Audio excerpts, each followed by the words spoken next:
नमस्कार मेरे भाई, आप सभी को मैं सर्वर चौहान मैथ्स पर आपका स्वागत करता हूं। मेरे भाई मैं आपको एक ऐसा टाइम एंड वर्क का क्वेश्चन बताने वाला हूं जो एग्जाम में बच्चे अधिकतर छोड़ के आते हैं। 90% बच्चे सवाल को छोड़ के आते हैं, गलत करके आते हैं। एक ही सवाल का कॉन्सेप्ट बताऊंगा, इसका कॉन्सेप्ट हमेशा ध्यान रखना, वीडियो को स्किप मत करना। 2 मिनट की वीडियो होगी, ज्यादा लंबी वीडियो नहीं है, बस इस सवाल का कॉन्सेप्ट पढ़ना। अगर आप कॉम्पिटिटिव एग्जाम की तैयारी कर रहे हैं ना, तो ये सवाल आप कभी भी गलत नहीं करोगे। कॉन्सेप्ट ध्यान से समझना मैं क्या समझाना चाह रहा हूँ। टाइम एंड वर्क में ये सवाल बहुत पूछा जाता है।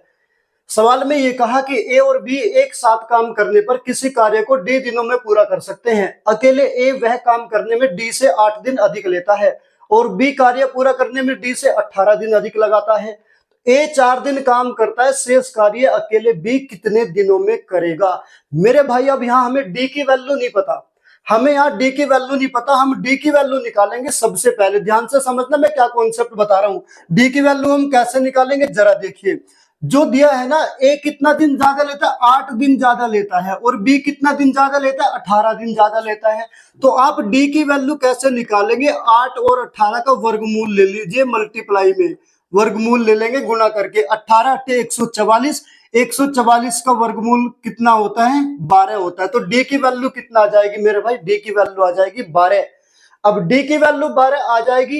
ए डी से 8 दिन अधिक लेता है, तो ए कितने दिन में काम करेगा, ए बी से 8 दिन अधिक, डी की वैल्यू 12, 12 से 8 दिन ज्यादा, यानी ए उस काम को 20 दिन में करेगा। बी डी से 18 दिन अधिक लेता है, कहने का मतलब ये हुआ बी डी से 18 दिन अधिक, डी की वैल्यू 12, 12 से 18 दिन ज्यादा लेता है, तो बी उस काम को करेगा 30 दिन में। क्वेश्चन में कहा 4 दिन ए काम करता है, 20 से इस काम को कितने दिन में करेगा। तो सबसे पहले हम कुल काम निकालेंगे, कुल काम है कितना, जरा देखिए। 20 और 30 का एलसीएम मीटिंग पॉइंट लेंगे, कितना आ जाएगा 60। तो पूरा काम है 60 भाग, पी का मतलब पार्ट, यानी भागों में बांट लिया।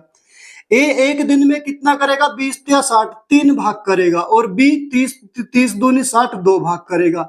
बी एक दिन में 2 भाग करता है, ए एक दिन में करता है 3 भाग।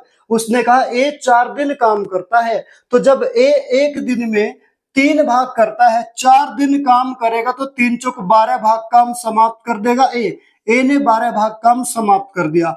60 भाग में से 12 भाग समाप्त हो गया, काम शेष कितना बचेगा, 48 भाग काम बचा। 48 भाग काम कौन करेगा, बी करेगा। अब बी एक 48 भाग काम करने में कितना समय लेगा, जरा देखिए। बी एक दिन में कितना, 2 भाग करता है, 2 भाग में 1 दिन का समय लेता है, तो 2 भाग से डिवाइड कर देंगे, कुल 48 भाग, शेष भाग बचा, तो 2 से 48 जाएगा 24 बार, तो 24 दिन में शेष काम को 20 समाप्त कर देगा। ऑप्शन सी सवाल का बिल्कुल सही जवाब हो जाएगा। मेरे भाई अगर कॉन्सेप्ट आपको बढ़िया लगा है ना, तो चैनल को अभी सब्सक्राइब करके जाना, और वीडियो को लाइक करना, और वीडियो को ज्यादा से ज्यादा शेयर करना मेरे भाई।